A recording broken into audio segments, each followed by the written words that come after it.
misticismo, magia, drama, monstros, grandes batalhas.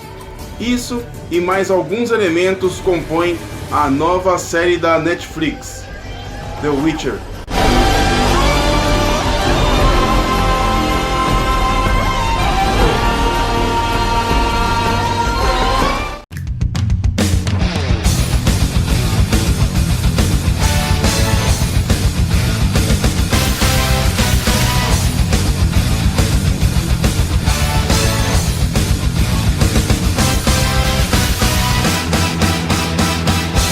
The Witcher, a série que adapta os 7 livros de Andrzej Sapkowski, escritor polonês conhecido como um dos principais escritores de fantasia, traz para nós aqui uma grande adaptação protagonizada por Henry Cavill, o eterno Superman, e a Netflix traz para nós alguns dos trechos que compõem essa saga. Mas antes da gente falar de qualquer coisa de The Witcher, dá uma força aí pro canal, não se esqueça de dar aquele se inscrever aí, clique no like, ative as notificações, compartilhe o vídeo aí com seus amigos, porque eu sei que tem muita gente aí no nosso grupo que gosta de The Witcher e eu tenho certeza que vocês vão gostar bastante do vídeo de hoje. Bora!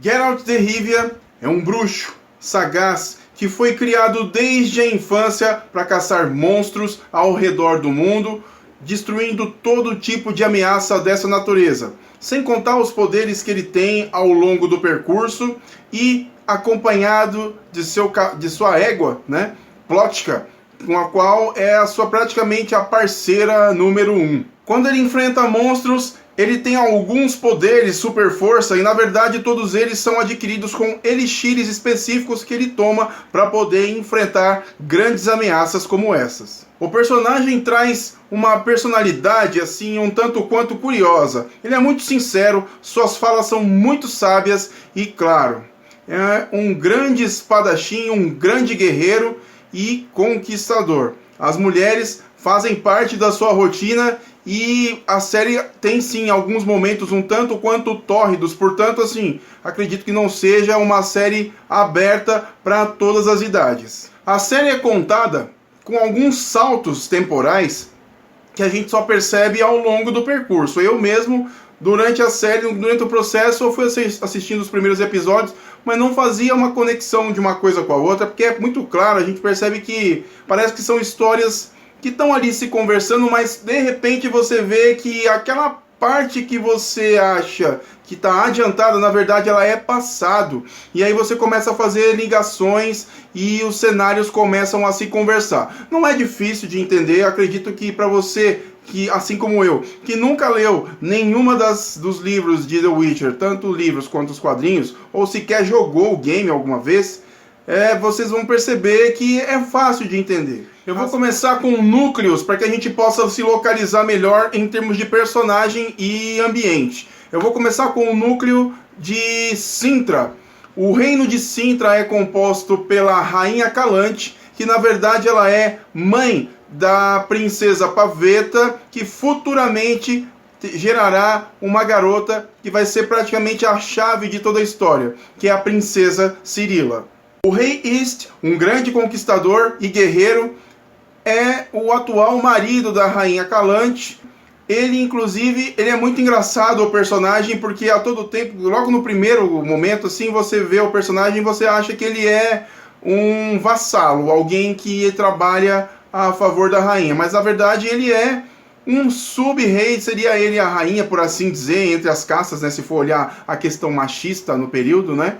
Ele é a rainha, por assim dizer. Mas é muito bacana você ver a relação dele com a rainha. É muito gostoso, vocês veem que não existe aquela dureza real, é uma coisa engraçada. Inclusive a relação entre os três, ele, a rainha, a princesa Cirila, é muito bacana, é uma coisa... O mago Maizor, ele é o conselheiro do reino, é um homem muito austero e inteligente, dotado de poderes mágicos, que é justamente o grande protetor e orientador do reino de Cintra.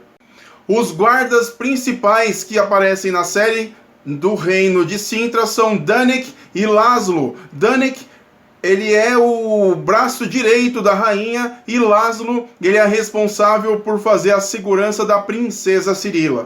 Complementando esse núcleo, que na verdade ele não faz parte dele, mas ele inclusive perpassa por ele, o Lord Duny, ou mais conhecido como Ouriço, ele é do reino de Erlenwald, e ele na verdade tem esse nome Ouriço porque ele foi amaldiçoado por conta de disputas de reinos. E ali, nessa questão de disputas de reino, ele acabou se apaixonando pela princesa Paveta, que na verdade os dois são falecidos, por isso que a neta é cuidada pela rainha.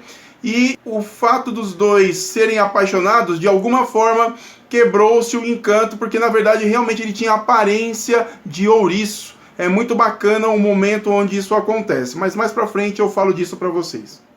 No núcleo de Nilfgaard, a gente tem alguns personagens muito curiosos. Um deles é o guerreiro Cahir. Ele tem uma espécie de capacete com uma pena muito alta, parecendo até que é um pássaro incrustado. Os uniformes deles todos são negros e eles lembram sim a presença da morte anunciada. Eles chegam sorrateiros, todos eles são muito fortes, muito poderosos e são praticamente o algoz de Sintra. O reino de Nilfgaard é comandado pelo rei Fergus, que até o momento, pelo menos eu não reparei, não apareceu ainda na série, mas ele é citado a todo tempo. E quem aconselha e orienta todo o reino de Nilfgaard é a feiticeira Fringilla. Ela foi treinada em Aretusa e é uma grande personagem que logo eu vou fazer as junções aí para vocês também. No núcleo de Aretusa, Reino dos Magos, é onde a gente tem um dos cenários mais emblemáticos dentro do universo Witcher, que é a Torre da Gaivota, local onde são praticamente conjuradas as magias, que inclusive uma das magias mais clássicas que até o momento apareceram é a de conjurar portais, onde você possa passar de um lugar para outro instantaneamente. É um dos treinamentos mais profundos que é oferecido por lá e acaba se tornando sim um local de aprendizagem. Lembra muito esse contexto Harry Potter, onde são recrutados alguns alunas na verdade, mulheres todas elas na verdade, para que elas sejam futuramente grandes magas para depois serem levadas por alguns reis e serem as suas conselheiras e protetoras de seus reinos diretamente. A líder do local é a feiticeira Tissaia de Vries. Tissaia, uma mulher muito dura, muito forte, com poucas palavras e com um olhar compenetrante, lidera esse local como se fosse uma reitora. Aliás, ela se auto-intitula como reitora e a mão de ferro ela dá o treinamento para as futuras magas e ao mesmo tempo dá a punição também. Uma de suas alunas, que eu já citei no núcleo anterior, é Fringilla. Sim, ela passou pelo mesmo treinamento que todas as outras pequenas magas e acabou se tornando uma proeminente mais pra frente na história. Triss Merigold, ela é a conselheira e maga do rei Falstad em Teméria, também treinada dentro dos conceitos de Tissaia.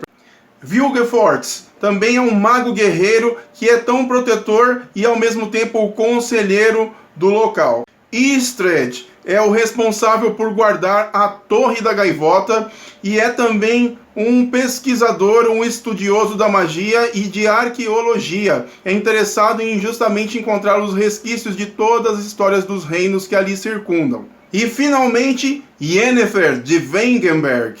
Yennefer é conhecida por ser corcunda. Ela foi inclusive proeminente nos termos da magia, porque no momento de pressão que ela passa na série, ela consegue abrir um portal e sair daquela situação de estresse e vai justamente chegar na Torre da Gaivota e se encontrando com o Istred pela primeira vez, o qual fica muito impressionado por saber que, naturalmente, ela conseguiu conjurar, sem querer, um dos portais de teletransporte e ali ela chegou. Sendo assim, uma amizade começa e ela tem ali a sua primeira aparição enquanto maga. Sendo assim, ela conseguiu chamar a atenção de Tissaia, que logo se prontificou a ir até o local onde ela morava. Local, inclusive, onde ela era tratada como um lixo. Vivia com os porcos, dormia com os porcos. A família que ali aportava a recebia, mas ao mesmo tempo a enxotava, e o seu padrasto, que ali viu uma oportunidade de se livrar dela, percebeu quando Tissaia ofereceu algum valor para comprá-la. Na mesma hora ele aceitou e lhe ofereceu 4 marcos, que muito provavelmente é um valor muito pequeno, quase irrisório, quase uns centavos, e ali ela foi vendida para que Tissaia ali treinasse. No núcleo de Teméria, a gente tem ali o rei Foltest, que inclusive é pai de uma personagem chamada Ada, a princesa. A princesa Ada também, de Foltest, foi amaldiçoada pelo Lord Allstreet, que tinha uma paixão por ela e por conta de não ser correspondido, jogou-lhe uma maldição élfica, transformando-a num... eu não vou me recordar agora do nome da criatura, mas ela lembra assim, algo entre lobo e mortos-vivos. É uma combinação aterradora, e ela, dentro dessa maldição, tem que ficar dormindo dentro de uma cripta, e ela, durante o dia e durante a noite, ela sai para caçar. E dentro desse reino também, a gente tem a atriz Marigold, que é justamente a maga que foi selecionada para orientar o rei Foltest dentro de todas as suas decisões. No núcleo Filavandrel, eu coloquei dessa forma porque especificamente o local a gente não tem, pelo menos eu ainda não identifiquei. Quem for fã de The Witcher, por favor, coloque aí o nome do local onde Filavandrel, que é o líder dos elfos, efetivamente tem a sua origem. Filavandrel, então, líder dos elfos, é um dos poucos sobreviventes dessa raça que sofreu com as decisões dos humanos em batalha. Filavandrel, a sua primeira aparição é muito rápida, e ele, junto com o Torque, que é conhecido como Torque o Silvano, que na verdade é um fauno, uma criatura mística, e esse encontro justamente mostra como que os humanos praticamente dizimaram toda a raça dos elfos. E Filavandrel deixa claro que uma vingança está iminente. Realmente o núcleo Geralt de Rivia, que eu poderia até colocar como o núcleo Blaviken, que foi o primeiro local onde ele se encontrou na série. Em Blaviken, ele perpassa por alguns personagens que eu até considerei aqui dentro do núcleo dele, até por conta que o Geralt, ele passa por todos os ambientes que eu acabei de falar para vocês, vai e volta durante a série. Então, a primeira que eu vou colocar aqui é a Henfrey, é uma princesa que foi filha do rei Fredefolk, de Craden.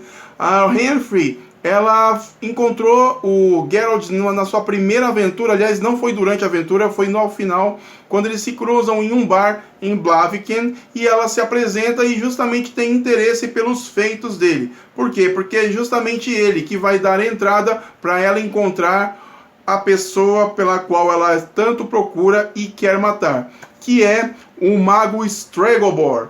O mago Stregobor, ele mora em Blaviken, numa torre escondida, que até então é intencional ele fazer esse processo de ilusão, porque ele sabe que Henfrey o quer morto de qualquer forma. É uma visão um tanto quanto paradisíaca, mulheres nuas, aquela coisa toda, mas na verdade é uma cortina de fumaça para ele esconder quem ele realmente é.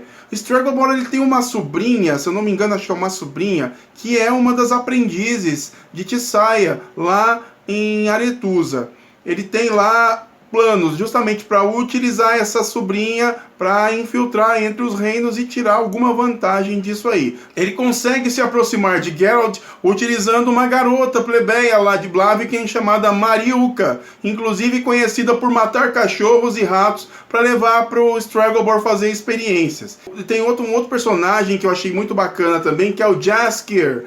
O Jaskier eu posso até classificá-lo como o flautista mágico. Ele é um músico-compositor que encontrou o Geralt em uma das aventuras dele, e a partir dali grudou no cara e não quer sair mais. Ele praticamente conta as histórias e as aventuras de Geralt nas suas composições musicais. Jaskier é um fanfarrão, conquistador. Ele já chega justamente trazendo a discórdia, porque ele já transou com a maioria das rainhas por aí nos reinos, aprontou um monte com vários lords, então ele deve. Ele é um cara que traz consigo um monte de problemas, mas ao mesmo tempo ele chega a ser encantador pela sua inocência E também ele tem um passado direto lá em Cintra, porque ele era um dos músicos da Rainha Calante. Um personagem muito curioso que apareceu no núcleo do Geralt é o Bork Três Gralhas. Na verdade, um senhor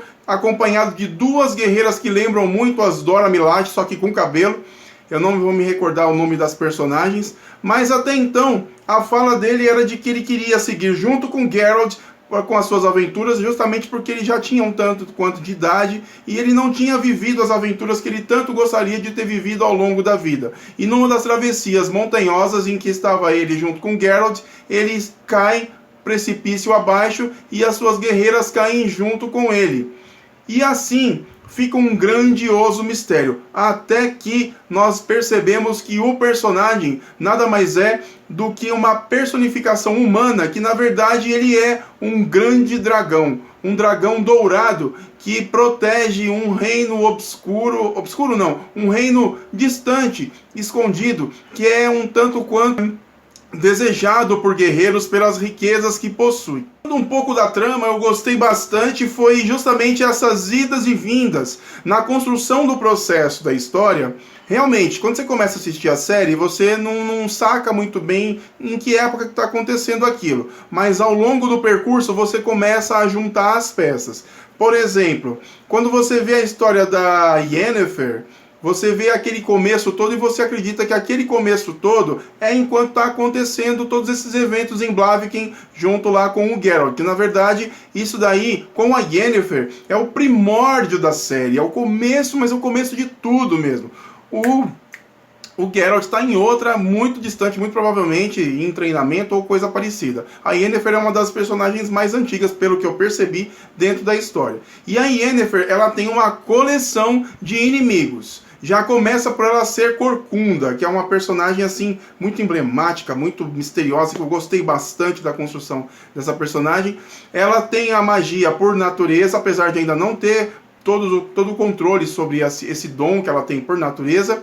E quando ela é levada para a Torre da Gaivota, ela recebe todas as orientações lá da Tissaia, mas ao mesmo tempo é humilhada, é jogada para baixo. Acredito eu que a Tissaia tenha feito isso justamente para levantar essa possibilidade dela aflorar os poderes dela. E isso realmente acontece. Só que a questão da estética é algo que preocupa, que incomoda demais a Yennefer. A Yennefer tem um caso, inclusive, com o Istred, que gosta muito dela, que na verdade, não gostar. Na verdade, o Istred trabalhava para o Stregobor, que queria justamente saber o que a Tissaia estava fazendo dentro da torre, para ele já também ter olhos lá dentro e um emissário que possa deixá-lo autorizado de tudo. O Stregobor não é gente boa, é um cara mal intencionado mesmo.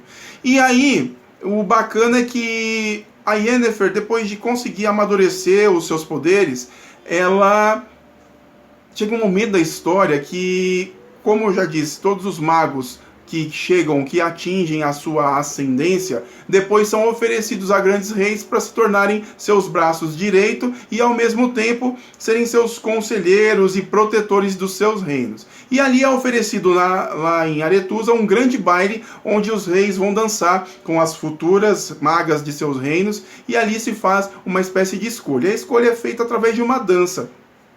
E nesse meio tempo, a Yennefer já estava não aguentava mais essa questão da estética que incomodava demais para ela. E ela vai até um dos magos que são responsáveis pela construção visual de todas as que são enviadas aos reinos. E ali ela diz: você vai me mudar agora que eu sei que você tem talento. Eu não me recordo o nome do mago que fez o processo todo com ela. Porém, ela entra num procedimento quase cirúrgico, onde ela tira algumas coisas dentro da carne do corpo dela que a incomodavam para fazer a sua transformação. E ali ele conjura uma magia em que a sua corcunda se desfaz, o defeito em sua face se desfaz e é como se fosse um renascimento da Yennefer. E é aí que ela arruma os inimigos. Quando ela entra no salão, ela entra linda, preparada, e ela é destacante, ela é algo assim primoroso, uma mulher deslumbrante, e todos que estavam ali param justamente porque ela chama a atenção. A própria Tissaia fica assustada porque ela não esperava que aquela garota que se dizia ambiciosa realmente chegaria aonde ela queria. E ali ela se apresenta e de cara ela já arruma a primeira inimiga, que é a Fringilla, que nesse momento estava dançando com o rei que já não gostou dela e logo de cara já pega as mãos da Yennefer e ali ele já dispensa a Fringilla, que fica muito, mas muito brava. Um dos magos que estavam ali, amigo inclusive de Stregobor, é tio dela, e aliás a ideia tanto de Stregobor quanto desse mago, que eu não vou me recordar o nome dele, é de justamente ter olhos dentro dos reinos e obter controle. Nepotismo, claro, para poder infiltrar pessoas que eles dizem ser de confiança. Geralt de Rivia, ele é considerado na sociedade ali como uma escória. As pessoas o veem como lixo, tem um preconceito declarado todas as vezes que ele adentra um ambiente. É animosidade o tempo todo. Mas ainda assim, precisam dos serviços dele, porque ele é o único que tem a capacidade de enfrentar diretamente os monstros que assolam aquele local, né? E ali ou fazem os pedidos e contratam o serviço dele, porque ele é um caçador de recompensas. Ou contratam o trabalho dele, ou convive com o monstro, ou um ou outro. Mas ainda assim, sofre com preconceito.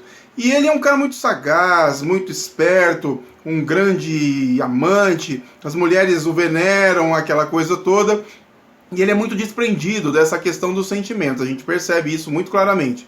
E ele viaja entre essas realidades com grandes conhecimentos. A maioria das pessoas o chamam porque ele é um dos últimos bruxos que restaram, um dos últimos Witchers. Não ficou claro a razão dele ser um dos últimos, por conta de que ainda isso provavelmente vai ser explorado na próxima temporada. Mas muito provavelmente algo aterrador aconteceu, onde somente ele é dado como um dos últimos que existem. Se alguém tiver alguma referência direta dos livros, coloca aí nos comentários, engrandeça mais o conteúdo desse vídeo aqui, para a gente poder trocar mais ideias, porque olha, essa segunda temporada, se for no mesmo ritmo como foi essa primeira, vai dar o que falar. E olha, vamos dar aquela puxadinha de orelha. Warner, que vacilo, hein? Vocês perderam uma mina de ouro. O Henry Cavill tá detonando como Geralt e vai dar o que falar nessa série, vai fazer esse trabalho ficar tão grande quanto se espera que ele fique. Os 7 livros do Andrzej vão bombar. Outro evento interessante que eu gostei bastante na série foi a noite em que seria escolhido o pretendente da princesa Pavetta. É um momento da história que antecede os eventos, inclusive lá em Blaviken, com a Henfrid, e o Geralt faz parte, inclusive, dos convidados da corte. Ele se senta, inclusive, ao lado da rainha Calante, e ali, na hora em que cada reino apresenta o seu futuro pretendente para a princesa Pavetta, a desavença entre Cintra e Nilfgaard se instaura ali. O príncipe de Nilfgaard, ele se declara interessado na mão da princesa e diz que a aliança entre os reinos faria com que os dois ficassem fortes e ali eles ganhariam grandes outras conquistas.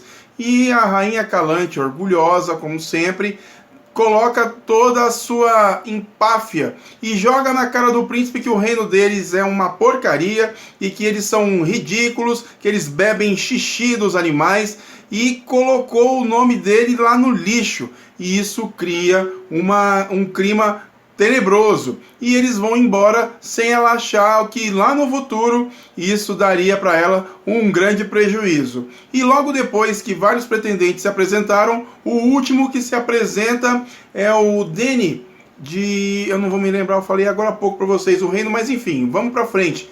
Ele se apresenta e ele diz que não pode tirar o capacete, tem até um quê de mandaloriano aí. E ali o Rei East se levanta e fala, não, vai ter que mostrar o rosto, e tira o capacete. Quando tira, ele tem a aparência de um ouriço. Ele tem todo a pele, os cabelos dele são de ouriço, Por que que ele é daquele jeito? E o Geralt logo de cara já fica assim atencioso. Isso é uma maldição. Ele não é assim. Isso ele está amaldiçoado. Só que a Rainha Calante não quer saber e ela, aterrorizada com aquela imagem, manda os guardas matarem aquela criatura sem perguntar de onde vem e o que que faz. E ali começa uma grande batalha dentro dos salões da festa. Nessa hora, Geralt toma as dores e ele, junto com o guerreiro, enfrentam todos que estão ali, e o rei East também compra as dores e ele invoca a lei da surpresa. Inclusive, o próprio Dany, ele evoca Dummy, inclusive, que ele evoca a lei da surpresa, que é justamente uma lei onde promessas têm que ser cumpridas dentro da possibilidade que se instaurar surpreendentemente ali. E é uma questão mágica. Uma vez que essa lei é invocada, ela mexe com o destino. Todas as vezes que eles falam de destino, a coisa fica meio pesada. A princípio, quando os acertos estão sendo feitos, está tudo certo. Mas se alguém contraria o destino, algo acontece. E é justamente o que acontece. Após essa grande batalha no salão, a rainha não tem mais o que fazer. A princesa Pavetta justamente tem paixão pelo príncipe Dummy, e ali ela percebe que não tem como. A filha vai se casar com uma criatura com cara de ouriço. Só que no momento em que ela vai abençoar o casamento, ela pega na nuca do príncipe e puxa um punhal. Quando ela vai apunhalá-lo, a princesa Pavetta entra em pânico e dá um grito.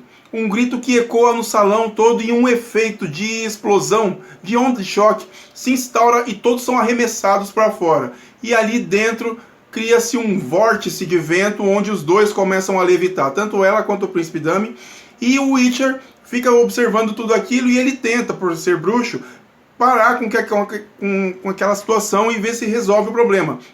E ele consegue infiltrar dentro do vórtice e conjura um feitiço que a princesa Pavetta na mesma hora volta do transe e cai. O rei East, muito sagaz, disse assim para a rainha Calante: você tá vendo? Se você não respeita o destino, ele vem cobrar. E é nessa hora que ela vê que não vai ter jeito, eles vão se casar, e ali ela abençoa o casamento dos dois, e nesse momento eles se beijam. No momento do beijo, o encanto se desfaz e o príncipe Dummy volta a ter a sua aparência humana, e ali se conclui que só o amor é capaz de vencer. É um pouco piegas, mas ao mesmo tempo é bacana, lembra bastante os contos de fada da Disney, mas muito legal colocado aí.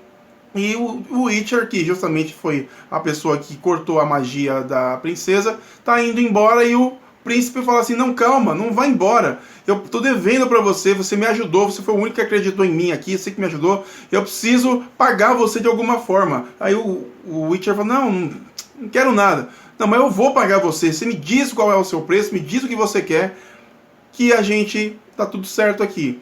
Aí o Witcher comete o maior erro dele, e isso vai para o resto da série. Isso é o que vai dar o tom da série daí para frente. Ele diz o seguinte: eu quero aquilo que você tem, só que você ainda não sabe. E naquele mesmo momento ela lhe dá as costas, e ali a princesa Pavetta tem uma convulsão e ela vomita, como se estivesse grávida. A Rainha Calante, na hora, ela falou: não acredito.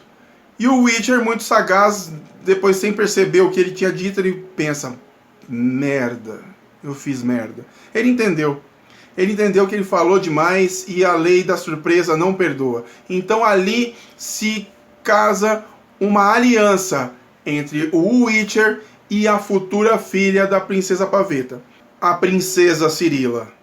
Com a guerra declarada, Nilfgaard invade Cintra com todas as suas forças, e a Rainha Calante, com todo o seu lado devastador, guerreira, avança com as suas tropas, mas ela é muito pequena diante daquele poderio bélico do seu inimigo. E eles são praticamente devastados em uma batalha. O rei East é morto em campo, e ali o ódio da Rainha Calante se instaura, e ela tenta de todas as formas vencer a batalha. Quem o mata é um dos seus guerreiros, que eu já até disse agora o nome agora há pouco para vocês, eu não vou lembrar, são muitos personagens, mas ele com um arco e flecha acerta nos olhos do rei East, e esse cai desfalecido. Nesse momento ela é levada de volta para Cintra e lá recebe os atendimentos, só que ela tem ferimentos fatais e infelizmente ela não vai ter como sobreviver àquilo. Quem a atende é Milesor. E ali ela passa todas as indicações do que Milesor deve fazer e ele cria assim um campo de força que protege todo o castelo, evitando que os guardas de Nilfgaard avancem, e ali eles vão ter mais um pouco de tempo para que as coisas se acertem. Nesse meio tempo, a princesa Cirila, desolada, sem saber o que vai ser do reino em que ela vive, senta ao lado de sua avó e pede ajuda, pede para que ela se mantenha forte, mas a sua avó estava nos seus últimos momentos, e é ali que ela chama ao pé do ouvido a sua neta e diz: procure Geralt de Rivia, ele é o seu destino. E ali a gente tem marcado já o início de uma grande história que muito provavelmente vai ganhar mais proporções a partir da próxima temporada.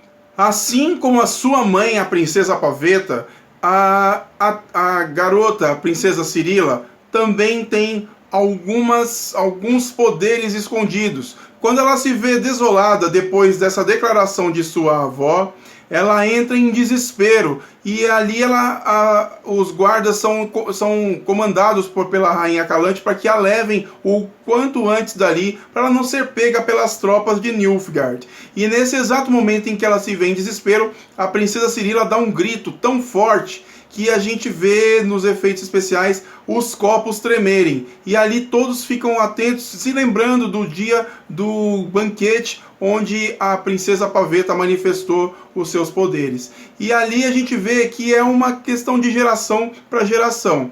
Então, Nilfgaard, ali ela percebe que Nilfgaard quer a princesa Pavetta por isso, por conta dos seus dons especiais, o que ela é capaz de fazer. Mas a princesa, depois que foi levada pelos guardas, consegue fugir e, ao mesmo tempo que ela está em fuga, o Cavaleiro Negro consegue abater Laszlo, que era o seu protetor, e ali ele consegue levá-la raptada. Só que no meio do caminho a princesa Cirila, ela se lembra dos poderes dela, dá um grito supersônico e consegue derrubar um monolito no meio do caminho, abrindo uma fenda no terreno, onde ela tem a vantagem de se esconder na mata e ali se embrenhar, buscando o seu destino. Eu não vou falar mais do que isso, porque senão vou estar entregando a série toda. Praticamente já falei um monte, já abriu a caixa de Pandora aqui de Witcher, porém eu gostei particularmente muito da série. Dispenso o que estão dizendo aí, porque é uma série que substitui Game of Thrones, que isso, que aquilo. Para, gente. Série Witcher é Witcher, Game of Thrones é Game of Thrones. Mas os contextos são parecidos. Não tem nada a ver. Uma história é uma coisa, outra história é outra coisa. Não tem nada a ver uma coisa com a outra. Apesar de serem ambientes medievais, são dois momentos completamente diferentes. E olha, é promissor. Henry Cavill está trabalhando muito bem no papel. Trouxe um Geralt de Rivia que calou a boca de muita gente na internet, que criticou quando ele teve aquela primeira aparição que o pessoal falou que ele estava usando o cabelo de cosplay. E hoje você vê um personagem definitivo, bem trabalhado e que tem grandes chances de ser uma referência dentro desse contexto de histórias. E The Witcher, cara, o que eu posso dizer? Eu adorei. Eu sou um novo dentro desse universo, acabei de conhecer todos esses detalhes de The Witcher, ainda vou me aprofundar ainda mais. Quem for aí do nosso canal que gosta muito de The Witcher, coloque suas contribuições aí, porque isso vai engrandecer com as nossas conversas. Comentem, façam as suas críticas, tragam os seus conhecimentos para a gente poder ampliar ainda mais essa nossa conversa que, olha, eu fiquei apaixonado pela história e isso, olha, eu vou comentar bastante aqui no canal ainda. E é isso, galera, eu vou ficando por aqui. Meu nome é Alex Fury, espero que vocês tenham gostado do vídeo. The Witcher tem muito para dar certo. E ó, não se esqueça de se inscrever no canal, clica no like, ative as notificações e compartilha aí com a galera o vídeo, porque eu sei que esse universo Witcher, ele tem muito mais a oferecer. Tá ok? No mais, vou ficando por aqui. Um grande abraço, um Feliz Natal para todos vocês e até mais no nosso próximo vídeo.